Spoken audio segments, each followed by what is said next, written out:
Более 1 миллиона пенсионеров в Башкортостане в прошлом году воспользовались льготой при уплате имущественных налогов. Такой возможностью также воспользовались более 16 тысяч предпенсионеров. Кто и на какие выгоды может претендовать, обсудим прямо сейчас в программе «Интервью» в эфире главного телеканала республики. Сегодня вместе с нами Оксана Хайруллина, начальник отдела камерального контроля номер 2 Управления Федеральной налоговой службы России по Республике Башкортостан. Оксана Алексеевна, здравствуйте. Здравствуйте, Екатерина. Спасибо, что пришли. И также ждем от вас подробности. Давайте сначала обсудим по физлицам, какие налоговые льготы существуют и кто может на них претендовать. Ну, я хочу напомнить всем гражданам, что имущественные налоги – это у нас налог на имущество физических лиц, земельный налог и транспортный налог. У нас множество, конечно, категорий льготников предусмотрено как налоговым кодексом, так и региональными и местными законопроектами. Вот, допустим, у нас по налогу на имущество физических лиц налоговым кодексом установлены более 15 категорий льготников, по земельному налогу более 10 категорий льготников. Например, если по налогу на имущество физических лиц у нас для всех граждан налоговым кодексом предусмотрен вычет на квартиру в размере 20 квадратных на величину кадастровой стоимости, на комнату в размере 10 квадратных метров, на жилой дом в размере 50 квадратных метров. Что касается, например, земельного налога, у нас тоже более 10 категорий льготников по земельному налогу установлены налоговым кодексом. А так как земельный налог является местным налогом, да, органы местного самоуправления могут установить дополнительные льготы. Но у нас в республике 841 муниципальное образование, которые могут дополнительные льготы установить по земельному налогу. Поэтому все имеющиеся информации для того, чтобы узнать, в каком районе, в каком, например, сельсовете есть какая-нибудь льгота для налогоплательщика по земельному налогу, это можно с помощью интернет-сервиса на сайте ФНС России, справочная информация о ставках и льготах. В разрезе каждого района можно узнать, есть ли там какая-то категория льготников. Вот льгот, вот их множество, да, по имущественным налогам для всех категорий. Но самая большая категория граждан, которые предоставляется льгота, как вы вначале сказали, да, это у нас пенсионеры. У нас более 1 миллиона пенсионеров, которые воспользовались в прошлом году льготами. Им была предоставлена льгота по каждому виду объекту, то есть на одну квартиру, на один, например, гараж, на один дом жилой. По каждому виду объекта они освобождаются от налога на имущество физических лиц. По земельному налогу для таких категорий, как пенсионеры, предоставляется вычет в размере 6 соток на величину кадастровой стоимости. То есть на 6 соток они имеют льготу. Если у них больше земельного участка, там 10 соток, за 4 сотки уже они будут платить налог. Вот. Давайте обсудим дальше по категориям. Предпенсионеры, многодетные семьи. Вот. У нас не так давно появилась такая категория предпенсионеров. Наверное, все задаются вопросом, кто же такие предпенсионеры.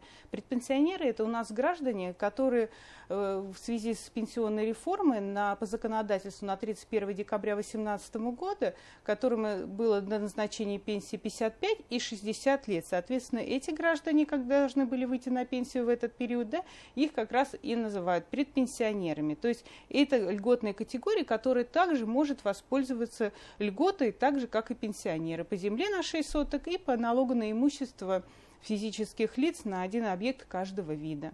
Многодетные семьи. Многодетные семьи – это тоже не так давно льгота появилась, но законодателем было предусмотрено, что налоговым кодексом теперь многодетным семьям предоставляется льгота на квартиру предоставляется в размере 5 квадратных метров на каждого ребенка и каждому родителю.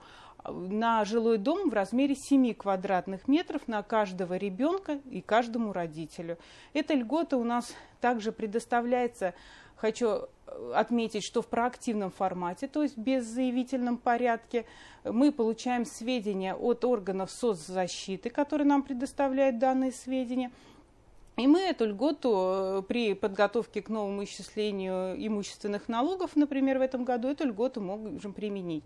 Но хочу отметить, что если вдруг граждане, получив налоговое уведомление, не увидят, например, что они являются данной категорией, им льгота не применена, они могут обратиться в налоговый орган. Соответственно, мы уточним еще раз сведения там, в органах, который выдавал данные документы или данные сведения предоставлял, и сделаем, допустим, перерасчет, применим льготу. Но также никто не отменял заявительный характер. Любые граждане могут обратиться с заявлением в налоговый орган о предоставлении налоговой льготы. При этом они вправе предоставить документы, подтверждающие право на льготы, и это могут они сделать любым удобным способом, или лично, или в органы, в МФЦ обратиться, а также в любой налоговый орган. Хочу также отметить, что у нас действует принцип экстерриториальности, то где бы либо плательщик не жил и может имущество иметь в любом регионе России, он может заявить льготу также в любом регионе России, подав это заявление, и ему будет предоставлена льгота в том налоговом органе, в котором у него находится объект. Да, это очень удобно. Вот сейчас тоже Росреестр применяет активно эту схему. Давайте поговорим про юридические лица. Какие льготы существуют здесь? Вы знаете, с этого года у нас поменялся порядок. У нас уже с 2020 года отменена декларация по земельному и по транспортному налогу для юридических лиц. Теперь, значит, им будет посылаться сообщение об исчисленной сумме налога, но налогоплательщики с 2020 года должны были также уплачивать платежи, авансовые платежи по сроку уплаты авансов, и должны это уже годовой платеж оплатить до 1 марта 2021 года. Потом налоговые органы уже по истечении 6 месяцев будут формировать им сообщения и направлять каким удобным любым способом. Если они взаимодействуют с налоговыми органами по ТКС, значит по ТКС или по почте, или могут они сами лично обратиться, получив такое сообщение. И в случае того, что если у них будут какие-то либо расхождения в этом, не согласны они, там, например, с исчисленной суммой налога, у них есть 10-дневный срок для того, чтобы обратиться в налоговый орган, уточнить свои платежи или там уплатить неуплаченную сумму налога. Но для как раз юридических лиц в этом году тоже еще есть нововведение, что они как раз льготу могут заявить так же, как и физические лица, подав заявление на льготу с предоставлением подтверждающих документов. То есть они предоставляют по форме, установленной также приказом ФНС России, это заявление тоже в любой удобный налоговый орган, или направляют по ТКС, по защищенным каналам связи, где они общаются с налоговыми органами. Оксана Алексеевна, вы уже сказали, что есть проактивный формат, когда налоговая, получая по межведомственному взаимодействию от других государственных органов, да, сам ФНС отправляет эти данные налогоплательщику. Но также есть и заявительный характер, когда налогоплательщик сам приходит и подает заявление. Вот все-таки как в этом во всем разобраться людям, да, и как узнать, есть ли у них льготы или нет?